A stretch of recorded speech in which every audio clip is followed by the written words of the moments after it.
आज हम आपको एक ऐसे रहस्यमयी और खूबसूरत देश के बारे में बताने वाले हैं जिसे दुनिया लास्ट शांग्रीला यानी अंतिम स्वर्ग भी कहती है, भूटान।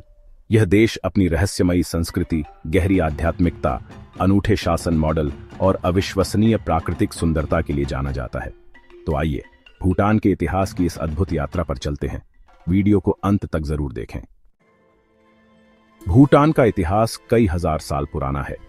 हालांकि लिखित प्रमाण कम है, लेकिन यह माना जाता है कि भूटान में मानव सभ्यता करीब 2000 साल पहले बस गई थी।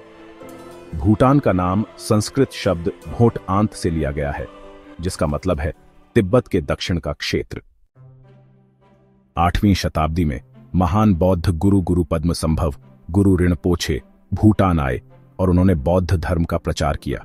यही वजह है कि भूटान की संस्कृति पर बौद्ध धर्म की गहरी छाप देखने को मिलती है। भूटान का सबसे प्रसिद्ध और पवित्र स्थान है टाइगर नेस्ट मठ, तख्तसंग पाल्पक मोनेस्ट्री। कहा जाता है कि गुरु पद्मसंभव ने यहां ध्यान लगाया था और यह स्थान आध्यात्मिक शक्तियों से भरा हुआ है। यह मठ एक ऊंचे पहाड़ की चट्टानों पर स्थित है और यहां तक पहुंचने के लिए कई किलोमीटर पैदल चढ़ाई करनी पड़ती है। भूटान में 1907 में राजशाही की शुरुआत हुई, जब उगेन वांगचुक को पहला राजा बनाया गया। भूटान का शाही परिवार अब तक 5 पीढ़ियों से देश का नेतृत्व कर रहा है। वर्तमान राजा जिग्मे खेसर नामग्याल वांगचुक हैं, जो अपनी उदार नीतियों और जनता से जुड़े रहने की वजह से बहुत लोकप्रिय हैं। 2008 में भूटान ने एक बड़ा कदम उठाया और संवैधानिक राजतंत्र कॉन्स्टिट्यूशनल मोनार्की की स्थापना की। अब यहां राजा के साथ साथ एक लोकतांत्रिक सरकार भी है, जो भूटान को आधुनिक और पारंपरिक मूल्यों के संतुलन में रखती है। भूटान जीडीपी सकल घरेलू उत्पाद से ज्यादा जीएनएच सकल राष्ट्रीय खुशहाली को महत्व देता है। यह देश मानता है कि सिर्फ पैसा ही सब कुछ नहीं होता, बल्कि खुशी, आध्यात्मिकता और प्रकृति से जुड़ाव भी उतना ही जरूरी है। भूटान के 4 प्रमुख स्तंभ हैं। पहला, संस्कृति और परंपराओं का संरक्षण। दूसरा, पर्यावरण की रक्षा। तीसरा, अच्छा प्रशासन। और चौथा, संतुलित आर्थिक विकास। यही वजह है कि भूटान दुनिया का सबसे खुशहाल देश माना जाता है।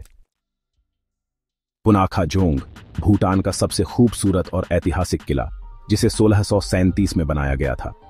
ताशिचो जोंग थिम्पू का सबसे बड़ा प्रशासनिक और धार्मिक केंद्र। द्रुक्ग्याल जोंग एक प्राचीन किला, जिसे तिब्बती आक्रमणकारियों से बचाव के लिए बनाया गया था। पारो घाटी भूटान की सबसे सुंदर और रहस्यमयी घाटी, जहां टाइगर नेस्ट मठ भी स्थित है। फोब्जिका घाटी यह जगह विलुप्त होती जा रही दुर्लभ काले गर्दन वाले सारस के लिए प्रसिद्ध है। भूटान अब एक आधुनिक राष्ट्र बन रहा है, जहां सौर ऊर्जा, हाईटेक स्कूल और डिजिटल सुविधाएं बढ़ रही हैं। फिर भी यह देश अपनी संस्कृति और प्रकृति को बचाने के लिए कड़े कानून लागू करता है। भूटान में प्लास्टिक बैन है। विदेशी पर्यटकों को आने के लिए स्पेशल परमिट चाहिए। 70% से ज्यादा इलाका जंगलों से घिरा है। यही वजह है कि भूटान सबसे हरित देशों में से एक है।